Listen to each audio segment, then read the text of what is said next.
I'm Derrick Delk. I'm from Bullitt County, Kentucky, born and raised.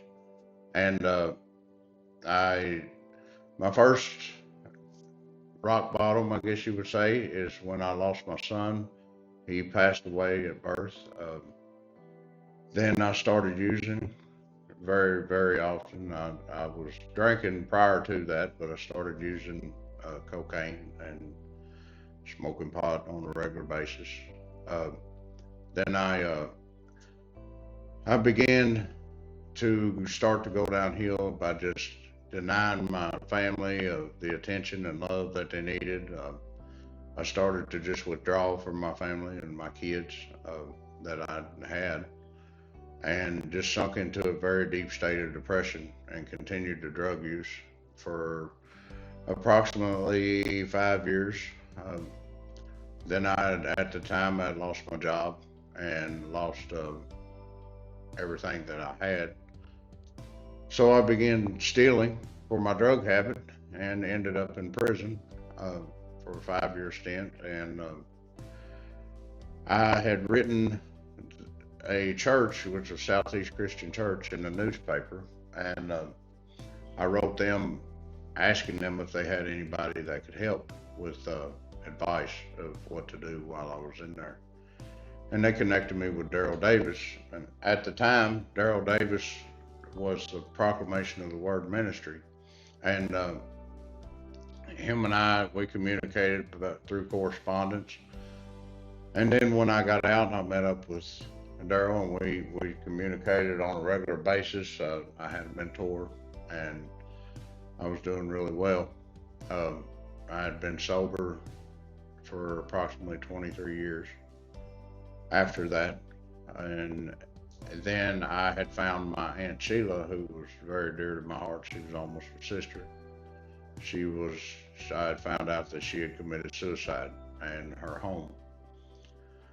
And unable to be able to see her and talk with her to be there to help her, maybe possibly prevent what she'd done, I started feeling guilt for that and remorse. So I began using again. And I was a supervisor for a construction company in Bowling Green, and I lost my job due to my use, my drug use, and then I went downhill again and heavily involved in drugs.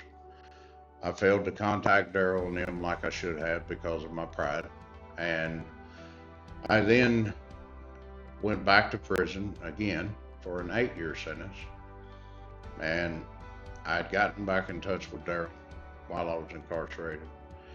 I apologized and asked them to forgive me, and as they always do, Daryl did. Um, and I had to prove to myself and to others that I really wanted to change in life. I had to prove that I really wanted something out of life to myself before I ever even asked for Daryl and them's help. So I began to get into all of the moral recognition therapy classes that were in jail there. And then I got into a substance abuse program that was 6 months. Then I was the mentor for that program for 2.5 years. And while I was the mentor for that program, I was able to achieve my peer support specialist online uh, certification. So after achieving all that, I was released because of the educational credit that I gotten off my sentence. And the whole time I maintained contact with Daryl, but it was contact that I wanted to do myself, and I didn't want to come out being a liability for Daryl. I wanted to be an asset for him and the ministry that he's worked for. Daryl has worked very hard, and him and Tiffany are wonderful people. Um, and instead of being someone to drag it down, I wanted to be someone to lift them up and to be a part of it. So Daryl had talked to me about coming to the transitional house that he has there. I had the choice of going elsewhere, uh, back to my home, but I told him I'd give it a chance. And in doing so, I found out it's probably the best decision I've made in many, many years.